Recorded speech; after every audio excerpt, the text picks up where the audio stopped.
semuanya, kembali lagi dengan saya Yohana di Seloko, sekilas obrolan kinerja organisasi. Nah, buat teman-teman semua yang mungkin masih bingung nih ya, kira-kira Seloko itu apa sih? Kenapa tiba-tiba muncul di YouTube-nya Seloko gitu ya? Jadi Seloko ini adalah video yang membahas secara sekilas gitu ya kinerja organisasi berupa obrolan santai terkait dengan kinerjanya KPPN Jambi. Nah, di sebelah aku nih udah ada Bang Syafiq. Mungkin teman-teman yang lagi nonton mungkin udah nggak asing lagi sih harusnya kalau misalnya udah nonton episode 5 yang sebelumnya. Mungkin kita langsung perkenalan diri aja kali ya. Halo Bang Syafiq. Halo Mbak Yohana. Apa kabar? Alhamdulillah baik Mbak Yohana. Mungkin buat teman-teman kali ya, Bang Syafiq ini adalah pejabat pengadaan barang jasa di KPPN Jambi nih. Jadi hari ini mungkin kita bakalan sedikit mengulik kali ya Bang ya terkait pekerjaan PBJ itu sendiri. Jangan yang berat-berat tapi ya. Penasaran nih Bang, kira-kira Abang udah jadi PBJ di KPPN Jambi berapa lama? Kalau di KPPN Jambi-nya sendiri sebenarnya bisa terhitung baru ya. Karena kemarin SK-nya itu diangkat per Februari 2024. Berarti masih kurang lebih 4 bulan ya Bang? Iya, masih baru banget. Masih hijau kata orang. Masih hijau. Masih hijau banget. Tapi sebelumnya udah pernah belum sih Bang jadi PBJ? Alhamdulillahnya udah pernah. Jadi sebelum saya masuk ke KPPN Jambi, kan saya bertugasnya di Kanwil nih, ya, di Kanwil Perbendaraan. Nah, kebetulan di sana juga sejak tahun 2021 saya ditunjuk jadi PBJ juga. Gitu. Oh, jadi 2021 sampai masa kerja di Kanwil selesai itu PBJ tuh? PBJ. Dan masuk KPPN Jambi PBJ lagi? Iya. Wah, kayaknya lagi jadinya. Ini kayak seniornya PBJ kali gitu ya, sepuh gitu ya. Nah, sekarang nih Bang, kita mungkin bahas sedikit terkait dengan DigiPay. Kalau misalnya teman-teman tahu nih ya, DigiPay itu sekarang lagi digaung-gaungkan banget nih. Sering banget di acara sosialisasi gitu yang namanya DigiPay. Harus gunain DigiPay gitu ya. Bahkan salah satu seksi yang ada di KPPN Jambi pun ada terkait dengan DigiPay. Oh, sampai ada jadi IKU ya? Jadi IKU, tapi kayaknya tahun ini udah nggak lagi sih. Udah nggak lagi ya? Alhamdulillah. Nah, Oke, terus gimana? Aku penasaran nih Bang, sebenarnya DigiPay ini apa sih? DigiPay. Kalau dulu ya kami waktu awal-awal rollingnya itu nyebutnya DigiPay itu digital payment gitu kan. Digital payment. Biar kelihatannya kedengarannya keren gitu kan. Digital payment disingkat DigiPay gitu ya. Nah, jadi sebenarnya sederhananya Mbak Yohana, DigiPay itu platform belanja online-nya pemerintahan, salah satu lah gitu ya, platform belanja online-nya pemerintahan yang diterbitkannya atau dibuatnya oleh Kementerian Keuangan, khususnya dalam hal ini mungkin lead sektornya itu oleh Ditjen Perbendaraan gitu ya. DJPB. Nah, mungkin kalau apalagi kayak gen apa nih Mbak? Gen Z. Kamu masuk Gen Z? Masih Gen Z Bang. Ya, mungkin kayak teman-teman Gen Z pasti sudah nggak asing dengan namanya toko online gitu ya. Jadi sederhananya DigiPay itu ya toko online, cuman dia punya pemerintah gitu. Kalau kita ya maaf misalnya toko hijau atau toko oranye gitu kan itu kan punya dikelola oleh swasta nih gitu ya. Yang bikin platformnya swasta, kemudian pengelolaan pembayarannya duitnya dikelola oleh swasta dan seterusnya. Nah, sebenarnya DigiPay itu ya sederhananya sama, cuman plat merah. Nah, gitu. Sederhananya ya? Gitu aja, memahami DigiPay itu gitu aja sebenarnya. Terus yang membedakan DigiPay ini dengan platform pembayaran digital yang lain kayak toko hijau sama toko oranye itu apa sih Bang? Ya tentunya karena ini dibuatnya khusus ya, khusus emang untuk plat merah ya, tentunya ada beberapa fitur yang nantinya secara ketentuan aturan keuangan negaranya akan mempermudah gitu ya, akan mempermudah dari sisi pertanggungjawaban belanja, kemudian pembebanan gitu ya. Jadi yang nggak bisa dilakukan di toko oranye dan toko hijau itu ya paling sederhana, misalnya nanti kita bisa melihat berapa sih sebenarnya alokasi pagunya misalnya Oke, untuk ya. belanja kita. Kalau kita di toko oren kan ya udah kita pilih sendiri, Pilih sendiri. kita tentuin sendiri nih budget kita berapa, kita pilih oh nih barangnya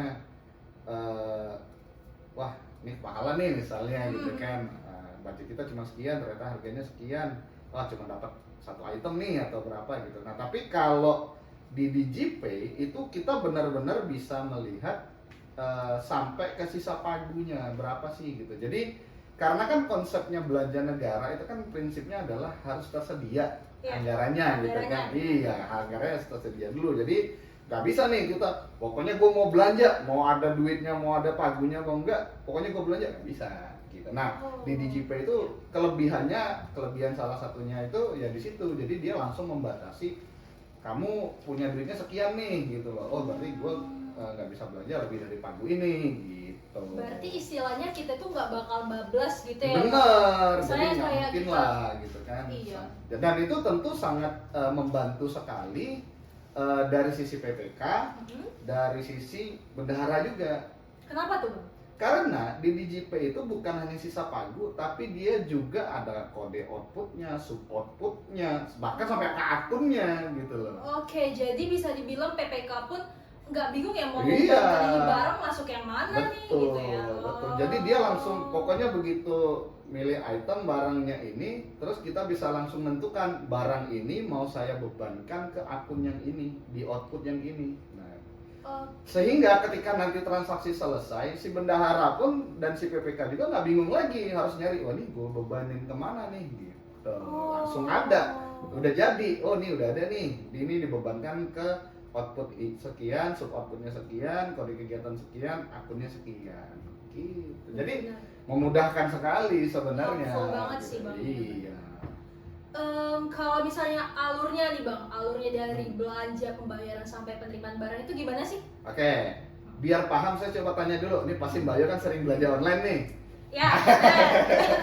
Kayaknya kalau Gen Z nggak belanja online tuh kayak gimana? Kayak ada yang kurang gitu ya, kayak kurang Gen Z gitu. You are out of this gen gitu. Iya. Nah, sekarang saya mau tanya dulu nih sedikit dengan Mbak Yo. Kalau Mbak Yo belanja di toko, misal sebutlah toko oren misalnya, itu alurnya gimana coba? Alurnya ya, jadi kan biasanya kita search nih Bang, misalnya mau beli apa. Keluar tuh barangnya, kita klik, check out, terus kita bayar. Biasanya sih melalui virtual account ya. Terus kita bayar payment, udah nanti kita tinggal tunggu aja tuh barangnya sampai di rumah. Oke.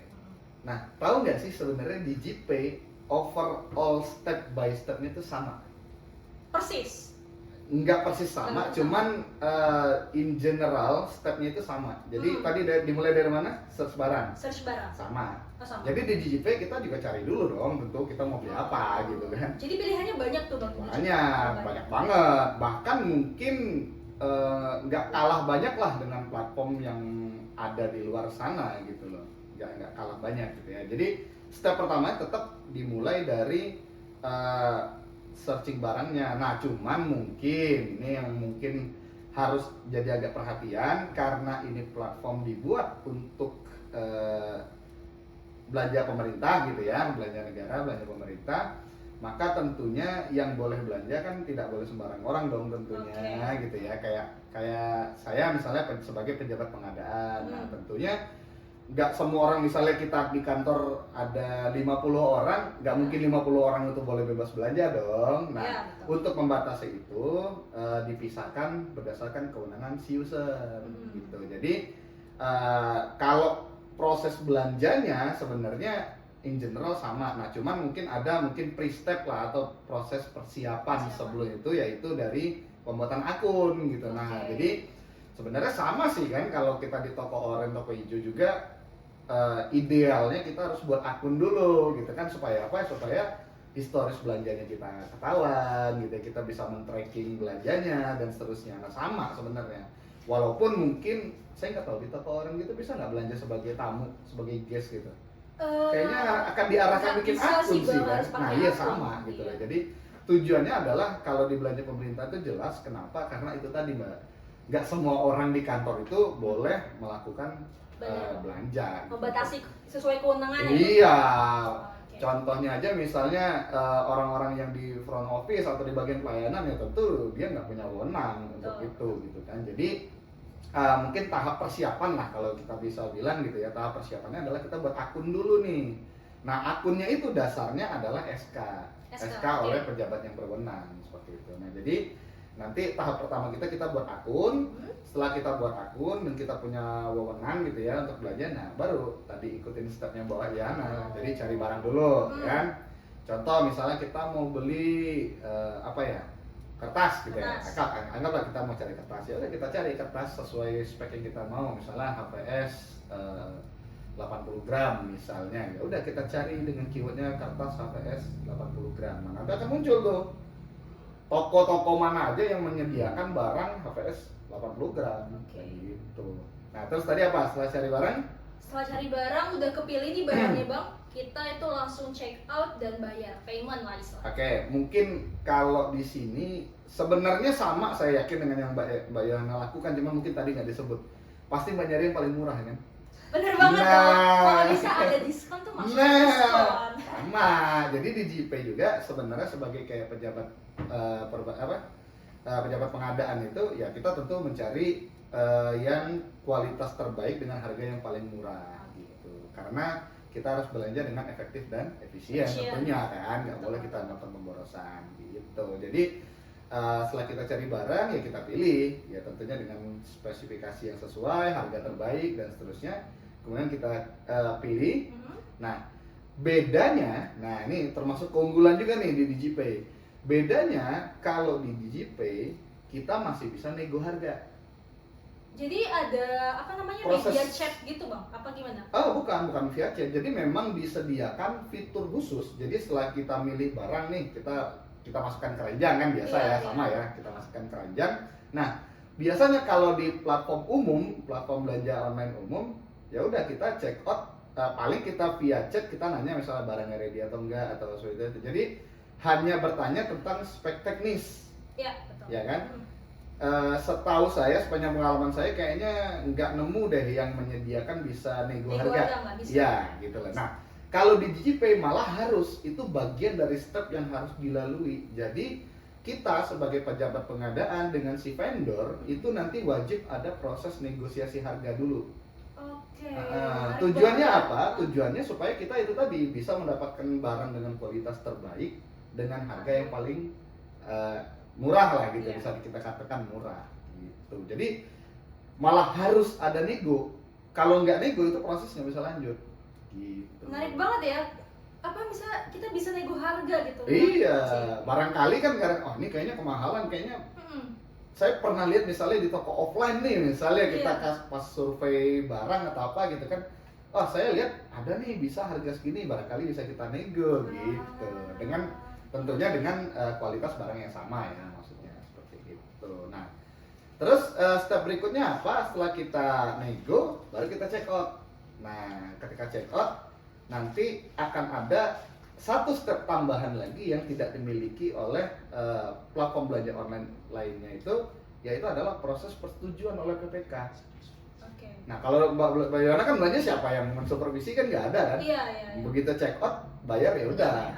Iya kan? Kalaupun misalnya, wah salah beli nih misalnya, atau ada kesalahan lah intinya ada di, itu kan harus nunggu barangnya datang dulu kan, baru bisa diretur dan segala macam. Nah, kalau di DigiPay itu keunggulan lainnya tuh ada proses check and balance, ada proses check and recheck.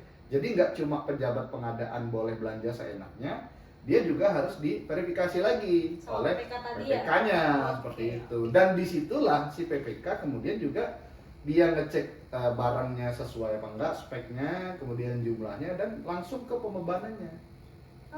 Jadi langsung ketahuan nih, oh ini barang ini bakal dibebankan ke sekian. Oh ya udah, dia langsung udah tahu nih gitu loh. Bukan ketika barangnya datang baru mau nyari, oh nih kita bebanin kemana kan? Kalau kita pengadaan langsung gitu, kita misalnya belanja di toko gitu kan, kita dapat nota dulu baru si PPK mikir ini gue bebanin kemana nih ya gitu ya.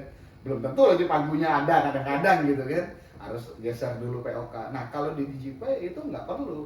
Jadi ketika si pejabat pengadaan mau belanja, dia sudah harus memilih itu akan dibebankan ke akun yang mana. Itu tadi. Jadi yang memilih akun ini PBJ tadi. PBJ, makanya di DigiPay itu tidak mungkin PBJ itu kasarnya bertindak sendiri sepihak tuh nggak mungkin. Kenapa? Karena dia pasti harus nanya PPK dong. Ini nanti bebannya kemana nih Pak? Gitu kan, sederhananya gitu. Seperti itu. Jadi proses check and balance itu sangat berjalan kalau di GPay. Nah, dan itu yang tidak dimiliki kalau kita belanja platform online. Kalau misalnya nih, misal saya sebagai PBJ mau beli kertas di platform umum misalnya, kan saya bisa seenaknya misalnya, gue mau beli yang ini aja gitu misalnya, mau entah toko dari mana nggak tahu gitu kan, dan kemudian ketika misalnya terjadi kesalahan, misal harganya kemahalan atau jumlahnya kebanyakan misalnya, nggak ada yang bisa koreksi, sementara barang udah datang, ya kan? Tentu jadi problem dong gitu kan, jadi kerepotan pada saat SPJ gitu loh, dan itu rentetannya panjang lagi tuh kan, harus revisi dulu lah, harus ini dulu, dampaknya panjang. Nah itu semua bisa dicegah kalau kita pakai DigiPay gitu, karena proses check and balance-nya jalan. Nah kembali ke step tadi gitu ya, jadi setelah dibuat pesanannya oleh PBJ, harus disetujui dulu oleh PPK. Setelah tadi negosiasi selesai ya, jadi kita nego, si PBJ nego dengan vendor nih, harganya tektokan tuh balik, wah gue mau harga segini, oh nggak cocok, oh ini harga segini, masih kemahalan, ya udah segini aja gimana, oh ya udah oke. Sampai semuanya dua pihak setuju, baru si PBJ membuat mencek out pesanan itu dan harus mendapatkan persetujuan oleh PPK. Nah, setelah nanti disetujui oleh PPK, barulah si vendor menyiapkan barangnya. Nah, diperiksa lagi. Itu pun ada satu tahap lagi. Jadi si vendor itu wajib namanya melakukan proses pemeriksaan pesanan. Jadi dia harus meriksa dulu nih. Oh, benar nih jumlahnya sekian dan harganya sesuai dengan yang dinego tadi. Jangan sampai nanti kita nego misalnya 10.000, tiba-tiba masuk beban cuma 9.000 misalnya kan, itu bisa nolak, si vendor bisa nolak gitu. Jadi sangat-sangat dijaga sekali hak-haknya si kita sebagai pemesan dan hak-haknya si vendor gitu loh, sebagai yang penyedia jasanya atau barang jasa gitu. Dan setelah dia meriksa barang, ketika nanti barangnya siap dikirimkan, nanti ada menu untuk pengirimannya. Nah, dan luar biasanya lagi, di menu pengiriman itu nanti si vendor juga bisa ngasih resi pengiriman kalau pakai pengiriman yang misalnya dari luar kota atau seperti apa gitu. Atau, nah ini yang mungkin bagi saya nilai plus nih dari DigiPay dibanding platform umum adalah, kalau di platform umum biasanya kita belanja gitu kan, check out misalnya katakanlah misalnya kita belanja di kota yang sama, misalnya kalau kita misalnya kota Jambi ya, sama-sama kota Jambi, tokonya di Jambi, kita pesan lewat toko oren misalnya, dia ngirim itu nggak bisa langsung kita tekan barangnya diterima kan? Iya, nggak bisa. Ada delay dulu kan, berapa jam lah gitu kalau nggak salah gitu. Nah kalau di DigiPay itu dia menyediakan fitur namanya kurir sendiri. Gimana tuh Bang kurir sendiri? Kurir sendiri itu berarti ibaratnya si toko ya dia yang ngantar sendiri ke kantor kita, itu namanya kurir sendiri gitu loh. Jadi tidak menggunakan jasa pihak ketiga lagi gitu loh. Kalau di toko lain itu kan, toko oren atau toko hijau itu kan biasanya bekerja sama ini dengan kurir pihak ketiga lah gitu. Nah kalau di DigiPay kita ada pilihan, nanti barang ini dikirim mau pakai kurir pihak ketiga atau mau pakai kurir sendiri. Misalnya toko punya jasa pengiriman sendiri, itu bisa. Gitu. Jadi dan itu begitu dia mengirim dan kita sudah nerima nih di kantor, barangnya datang, kita cek kan masih sesuai nggak nih jumlahnya. Misalnya pesan kertasnya 10 rim gitu misalnya, 10 rim kita cek, emang datang 10 rim barangnya. Nah di situ kita sebagai pemesan, saya sebagai PPJ gitu ya, memesan. Nah itu nanti ada proses penerimaan barang lagi. Jadi kita memastikan bahwa yang dikirim oleh si vendor itu sesuai jumlahnya dengan yang kita terima. Kalaupun nggak sesuai jumlah, itu bisa diinput bahwa misalnya kita pesan 10 yang datang 8, itu kita laporkan yang kita terima cuma 8. Gitu. Jadi sangat menjaga sekali lah. Si DigiPay ini sangat menjaga sekali hak-hak masing-masing pihak gitu, baik dari sisi vendor maupun dari sisi kita sebagai satker. Gitu. Pembayarannya gimana Bang? Nah, kalau pembayaran biasa Mbak gimana kalau belanja platform umum? Pakai PA gitu ya tadi ya? Iya, pakai PA. Ya sama. Jadi di DigiPay itu ada VA-nya juga, dia pakai virtual account. Nah, jadi nanti ketika barang sudah diterima, Ya. kita mengklik gitu ya, ada proses penerimaan barang, kita masukkan jumlahnya, sama nggak nih dengan yang datang tadi. Setelah itu tinggal melaporkan ke bendahara, ini barang udah kita terima, silakan dibayarkan. Gitu. Si bendahara nanti dia nggak perlu nanya lagi ke PJ kamu beli apa gitu. Iya, Dia tinggal cukup cek aja invoice-nya, ketahuan semua di situ gitu loh. Oh, ini barangnya ini, jumlah yang dipesan sekian, jumlah yang diterima sekian. Bahkan di situ sudah ada secara sistem nanti pembebanannya. Oh, ini udah dibebankan ke akun ini, ya udah. Si bendahara tentu tinggal memproses pembayarannya gitu ya. Dan tentunya kita mengharapkan bendahara bayarnya pakai digital juga dong tentunya, pakai CMS.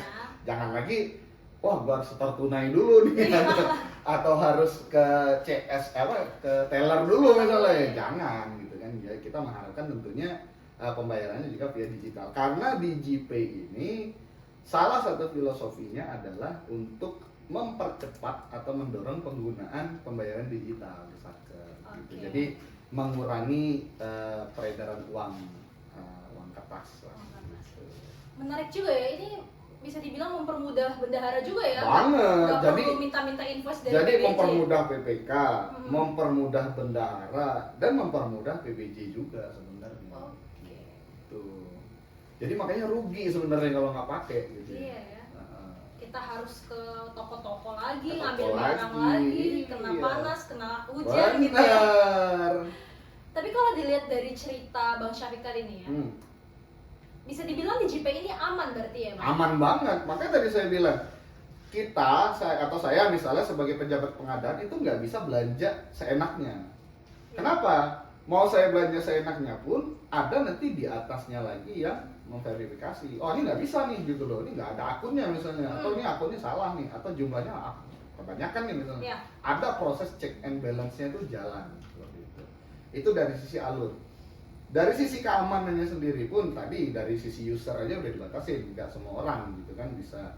Kemudian ini kan DigiPay ini dia kan dibuat oleh Kementerian Keuangan yang keamanan itu terpusat dijaga oleh Pusintek juga gitu loh. Jadi sangat aman sekali gitu loh. Jadi benar-benar dijaga sedemikian rupa dengan pengamanan yang sangat ketat di servernya, dari sisi servernya yang memang secara lokasi juga kita tahu gitu kan, secara tim pengamanan IT-nya kita tahu gitu loh. Jadi sangat terpercaya sekali, bukan menggunakan jasa yang nggak jelas lah gitu, kasarnya seperti itu. Berarti kebocoran informasi itu sangat, insya Allah sangat minim lah. Sangat minim ya Bang ya. Iya.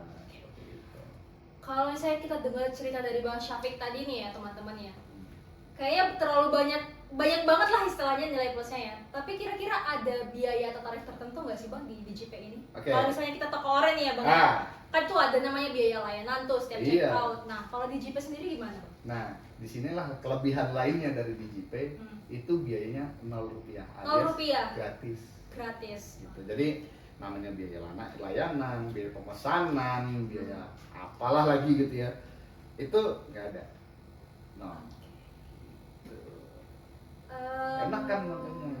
Enak banget sih Bang, tapi sayang banget ya belum bisa dipakai di luar ya. Di luar mana nih maksudnya nih? Luar negeri? Di luar Satker. Iya, karena sekali lagi memang DigiPay ini memang ditujukannya, goalsnya adalah untuk membantu Satker.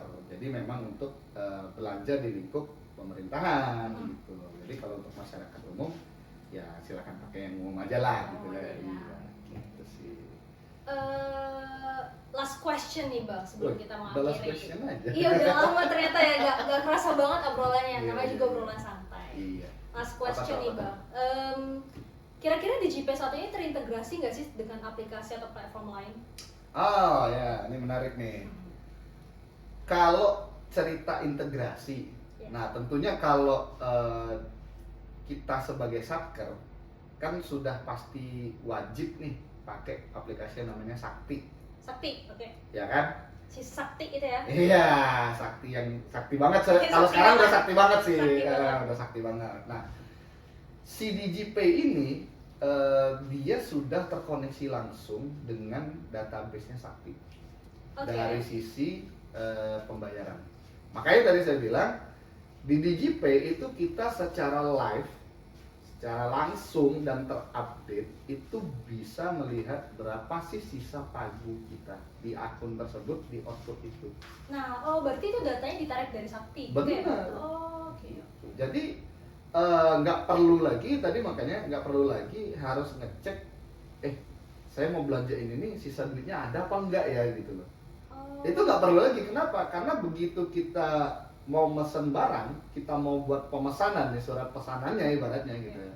Surat pesanannya itu ada proses pembebanan langsung di situ, dan di situ sisa pagu yang muncul itu langsung terupdate live dengan Saktinya, update. Gitu. Makanya tadi dari sisi keamanan pembebanan belanja negaranya gitu ya, itu juga sangat aman. Kenapa? Karena itu tadi yang kata Mbak Yana, nggak mungkin bablas. Nggak mungkin bablas karena udah sinkron dia gitu loh. Jadi misalnya si bendahara ada mencatat belanja sesuatu gitu ya, pembebanan sesuatu ya, yang pejabat pengadaannya juga tahu nih, oh ini pagu dengan sekian nih berarti gitu, berarti nggak bisa nih belanja ini gitu. Jadi dia saling terkoneksi gitu. Keren kok, DigiPay itu keren, tinggal masalah pembiasaan. Iya, karena sebenarnya sama, kalau dibilang kayaknya sulit oke. Enggak, coba kita bayangkan dulu ketika toko online itu pertama kali muncul. Orang berubah dari belanja di toko konvensional, kemudian diarahkan untuk belanja ke toko online. Waktu itu kan juga sulit. Gak segampang itu juga, orang banyak yang nggak percaya, terutama trust issue. Ya kan? Karena orang nggak tahu nih, barangnya beneran datang nggak ya? Speknya iya, barangnya beneran dikirim apa enggak, yang dikirim sesuai apa enggak gitu. Sama sebenarnya kan. Jadi kalau dibilang apakah DigiPay ini sulit, kalau bagi saya sih enggak, karena kita memanfaatkan DigiPay ini di era dimana kita sudah terbiasa belanja di toko-toko online. Oke, berarti bisa kita simpulkan nih ya Bang, kalau misalnya DigiPay ini benar-benar sebuah aplikasi yang mungkin bisa dibilang sakti juga kali ya Bang? Ya sakti lah, sohibnya sakti gitu ya. Sohibnya sakti, temannya sakti gitu ya. Iya. Jadi berarti kita bisa simpulkan nih Bang ya, kalau misalnya DigiPay itu selain dia bebas biaya, ya, aman, terintegrasi dengan sakti, yang pastinya gak bakal bablas tadinya terkait dengan pagu anggaran. Kemudian yang last one adalah mempermudah pekerjaan PPK, PBJ, bendahara. Pejabat perbendaharaan tuh pasti terbantu banget tuh kalau pakai ya. DigiPay. Gitu. Oke Bang Syafiq, kayaknya udah selesai dulu nih video kita hari ini. Oke, mudah-mudahan bermanfaat ya informasinya. Amin. Dan tentunya kita berharap yang pakai DigiPay ini nggak cuma satker kita doang nih sebagai KPPN gitu ya. Tentunya kita mengharapkan satker-satker di luar juga mulai nih berangsur-angsur gitu ya, pelan-pelan belanja-belanja yang tadinya masih konvensional gitu ya, masih harus datang ke toko, masih harus survei segala macam. Sekarang surveinya cukup lewat DigiPay. Kenapa? Karena di situ kan udah muncul semua. Iya, betul banget Pak. Jadi ingatlah, insya Allah sih akan mempermudah, dan namanya sistem memang tidak mungkin sempurna, ya kan? Tapi kalau tidak pernah dicoba, kita nggak pernah tahu. Betul. Gitu. Betul Jadi banget. ya harus dimulai. Oke, kayaknya udah selesai dulu nih ya Bang ya video kita pada hari ini. Terima kasih kepada Bang Syafiq Oke, sama-sama. pejabat PBJ udah sharing-sharing nih sama kita terkait dengan Siap. penggunaan DigiPay. Namanya sistem, Ya. memang nggak sempurna. Oke. Nah, tapi kalau kita nggak pernah coba, kita nggak akan pernah tahu. Nice quotes nih dari Bang Syafiq teman-teman. Jadi sistem itu gak ada yang sempurna ya Bang? Pasti. Tapi kalau kita nggak coba, ya gimana kita bisa tahu gitu Iya. kan? Oke, makasih nih buat Bang Syafiq selaku Sama-sama, pejabat Mbak PBJ Yana. yang udah sharing-sharing sama kita nih terkait dengan DigiPay. Untuk menutup video Swako kita hari ini, izinkan saya menutupnya dengan pantun. Jangan lupa bilang cakepnya ya Bang. Siap. Jika ada sumur di ladang, Cakep. bolehlah kita menumpang mandi. Artinya Kalau ada umur yang panjang, kita buat Swako lagi. asik. Terima kasih teman-teman sudah menonton. Sampai jumpa di video Swako selanjutnya. Bye-bye. Bye-bye.